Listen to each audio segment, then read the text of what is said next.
Imagine receiving a tax bill from HMRC, and knowing it's wrong. You check the numbers, you speak to an accountant, you even run the figures through professional tax software. Everything says you owe nothing. But HMRC says its computer is right. So who do you believe? That's exactly what happened to one taxpayer in a case that raises a much bigger question. If HMRC's own system can get a tax calculation wrong, how many other people could be paying tax they never actually owed? At first glance, this might sound like a tiny dispute. The amount involved was just £11.72. But the mistake behind that £11.72 is far more important than the money itself. The taxpayer had savings interest of £624 for the year. Now, under the personal savings allowance, a basic rate taxpayer can receive up to £1,000 in savings interest without paying tax on it. So the entire £624 should have been covered. There was also dividend income of around £1,500. Under the dividend allowance, the first £500 was not taxable, leaving roughly £1,000 to be considered. And here's where things get really interesting. The taxpayer had also used the marriage allowance system, transferring 10% of the personal allowance to her husband. That reduced her personal allowance from £12,570 to £11,310. But even after that reduction, her pension income of £9,796, plus roughly £1,000 of taxable dividend income, was still below her £11,310 personal allowance. In simple terms, the numbers suggested her tax bill should have been zero. Yet HMRC calculated that she owed tax. And when she challenged it, things became even more concerning. HMRC didn't simply say, "We may have made a mistake." Instead, she received a detailed 3-page letter explaining why the calculation was supposedly correct. So imagine the situation. You believe the tax office has made an error. An accountant agrees with you. But HMRC sends you 3 pages defending the calculation. You might reasonably think, well, surely their computer must know what it's doing, except it didn't. When the case was investigated further, the problem became clear. HMRC had apparently included the taxpayer's savings interest in full when calculating her taxable income. That reduced the amount of personal allowance available to cover her dividend income. And that pushed her into a tax charge.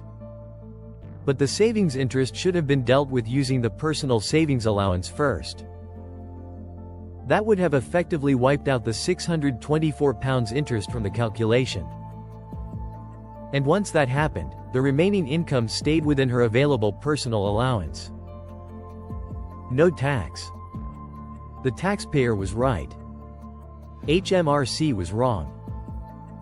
And eventually, after Steve Webb contacted HMRC, the tax office admitted the mistake, refunded the overpayment, and even offered £50 for distress and inconvenience. But here's the part that should make every taxpayer sit up and pay attention. This apparently wasn't an isolated calculation sitting unnoticed in one person's account. HMRC revealed that during the 2025-26 tax year, more than 100,000 cases had to be manually double-checked because a computer scan suggested people may not have received the most favorable treatment of their allowances. And HMRC expects around 20,000 cases to require this kind of process in 2026-27.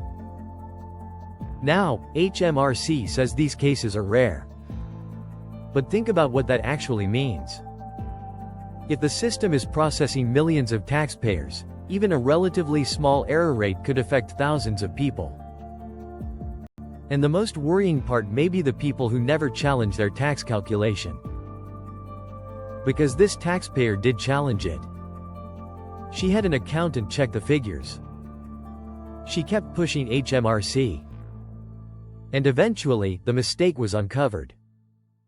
But what about someone who receives a small tax bill, assumes HMRC must be correct, and simply pays it. They may never know. And that is why this story isn't really about £11.72. It's about whether ordinary taxpayers should blindly trust a computer-generated tax calculation. Especially if you have a modest income, receive pension income, earn savings interest, or receive dividends. The rules can be extremely complicated, because several different allowances can interact with each other. And critically, the order in which those allowances are applied can change the final tax bill.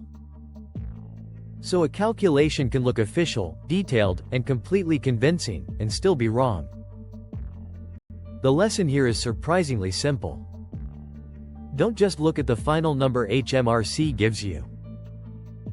Look at how that number was calculated.